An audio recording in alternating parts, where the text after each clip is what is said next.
నమస్కారం. ఈరోజు మనం 2023 నిర్మల్ ఎన్నికల ఫలితాలని కేవలం గెలుపోటముల కోణంలో కాకుండా ఒక లోతైన విశ్లేషణ చేద్దాం. అంటే ప్రజలు ఇచ్చిన తీర్పు వెనుక ఉన్న అసలు కారణాలేంటి, వారి ఆకాంక్షలేంటి అని డేటా ఆధారంగా నిష్పక్షపాతంగా అర్థం చేసుకునే ప్రయత్నం చేద్దాం. మన ఈ విశ్లేషణకు కేంద్ర బిందువు నిర్మల్ నియోజకవర్గం. ఎందుకంటే ఏ రాజకీయమైనా ఆ ప్రాంతంపు మట్టితో, అక్కడి ప్రజల జీవితాలతో ముడిపడి ఉంటుంది.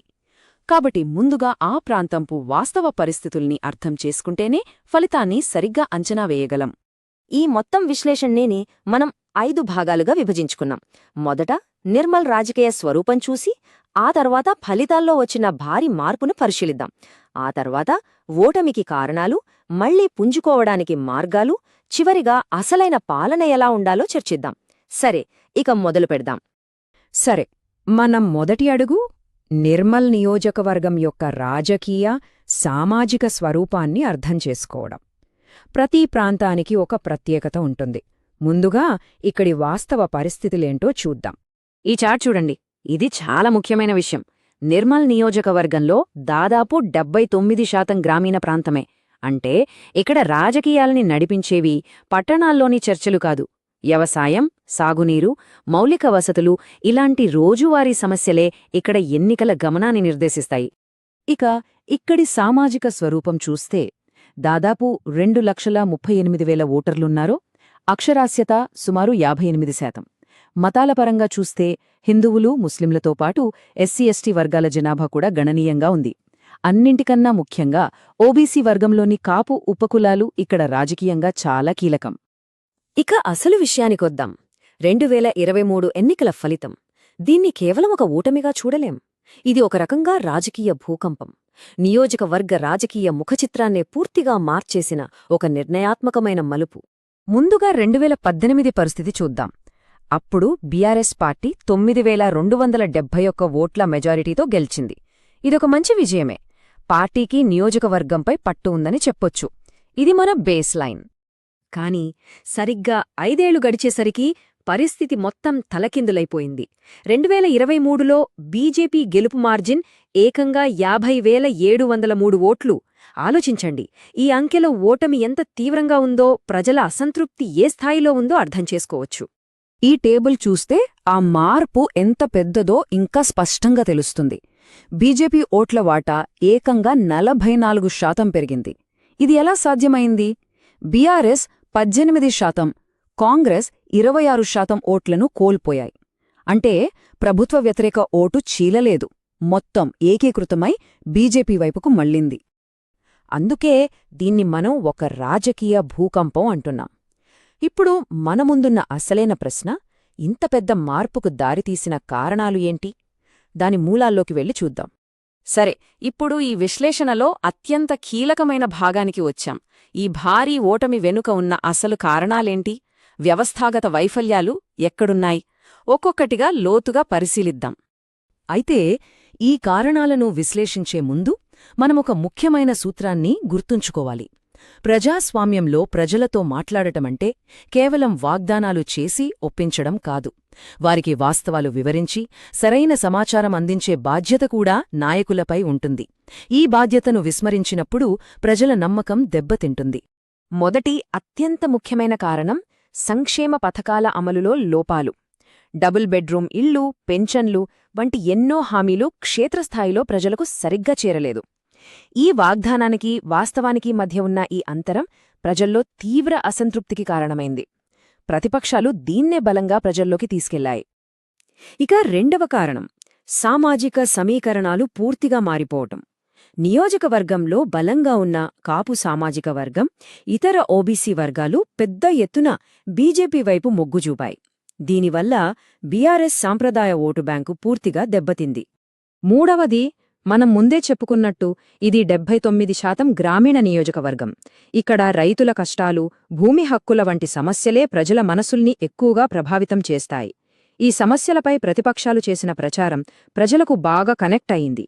నాలుగవదే, ప్రతిపక్షం అనుసరించిన వ్యూహం. బీజేపీ పాదయాత్రలతో, అవినీతి ఆరోపణలతో నిరంతరం ప్రజల్లోనే ఉంది. వాళ్లు ఎజెండానే సెట్ చేస్తే అధికారపక్షం కేవలం దానికి స్పందించడానికే పరిమితం కావాల్సొచ్చింది. కథనం మొత్తం వాళ్ల చేతుల్లోకి వెళ్ళిపోయింది. ఇక చివరిగా పార్టీ యంత్రాంగం నిర్వీర్యమైపోవటం. ఎన్నికల తర్వాత గెలిచిన అభ్యర్థి పార్టీ మారటంతో క్షేత్రస్థాయిలో కష్టపడి పనిచేసిన కార్యకర్తల నైతిక స్థైర్యం పూర్తిగా దెబ్బతింది. ఇది పార్టీ పునాదులనే కదిలించినంత పనిచేసింది. ఇది కేవలం మాటలు కాదు. ఈ మ్యాప్ చూడండి. ఇది వాస్తవ పరిస్థితికి అద్దం పడుతోంది. ప్రజల అసంతృప్తి ఎక్కడో ఒకచోటు లేదు. ముఖ్యంగా నిర్మల్, సోన్, దిలావర్పూర్ వంటి కొన్ని మండలాల్లో ఫిర్యాదులు ఎక్కువగా కేంద్రీకృతమై ఉన్నాయి. అంటే ఆ ప్రాంతాల్లో పాలనా వైఫల్యం స్పష్టంగా కనిపిస్తోంది. సరే, ఇప్పటిదాకా సమస్యలను విశ్లేషించాం. కాని కేవలం విశ్లేషణ సరిపోదు, పరిష్కారాలు కూడా కావాలి. ఇప్పుడు ఈ విశ్లేషణ ఆధారంగా రాజకీయంగా తిరిగి పుంజుకోవడానికి ఎలాంటి 5 ఏళ్ల వ్యూహం అవసరమో చర్చిద్దాం. ఇదిగో, ప్రజల నమ్మకాన్ని తిరిగి గెలుచుకోవడానికి ఒక స్పష్టమైన 5 అంచెల ప్రణాళిక. కింది స్థాయిలోని బూత్ కమిటీల నుంచి మొదలుపెట్టి కేడర్కు శిక్షణ ఇచ్చి ప్రజాసభల ద్వారా పారదర్శకత పెంచి చివరికి కొత్త నాయకత్వాన్ని ప్రోత్సహించాలి. ఇది కేవలం చిన్న మార్పు కాదు, పూర్తి పునర్నిర్మాణం. ఏ ప్రణాళికకైనా ముందు మన బలాలు, బలహీనతలు స్పష్టంగా తెలియాలి. ఈ టేబుల్ అదే చూపిస్తోంది. ఉదాహరణకి మహిళా సంఘాల నెట్వర్క్ ఒక పెద్ద బలం, దాన్ని వాడుకోవాలి.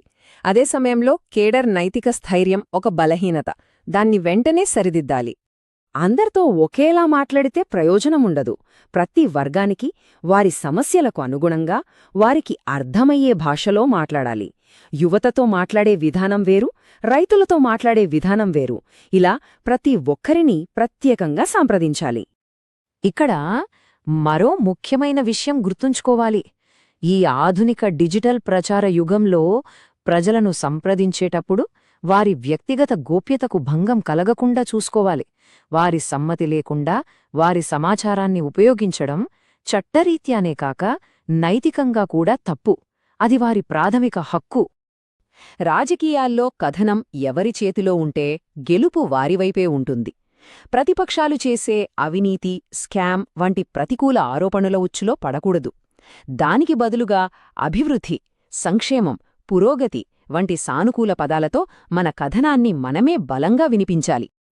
ఇక చివరిగా ఈ మొత్తం విశ్లేషణ నుంచి మనం నేర్చుకున్న పాఠాలు ఏంటి? వీటిని కేవలం ఒక ఎన్నికకే పరిమితం చెయ్యకుండా భవిష్యత్ రాజకీయాలకు, సుపరిపాలనకు ఎలా మార్గదర్శకంగా మార్చుకోవాలో చూద్దాం. ఏ రాజకీయ వ్యూహానికైనా 4 శక్తులవసరం: దూకుడు, స్థిరత్వం, ఆవిష్కరణ మరియు రక్షణ. నిర్మల్లో బీఆర్ఎస్ ప్రచారం కేవలం స్థిరత్వం అనే ఒక్క శక్తిపైనే ఆధారపడింది. కానీ బీజేపీ దూకుడు అనే శక్తిని సమర్థవంతంగా ఉపయోగించుకుని ఫలితాన్ని పూర్తిగా మార్చేసింది. విజయం సాధించాలంటే ఈ 4 శక్తులను సమతుల్యం చేసుకోవడం అత్యవసరం. సరే, ఇంత డేటాని, ఇన్ని కారణాలని విశ్లేషించాం.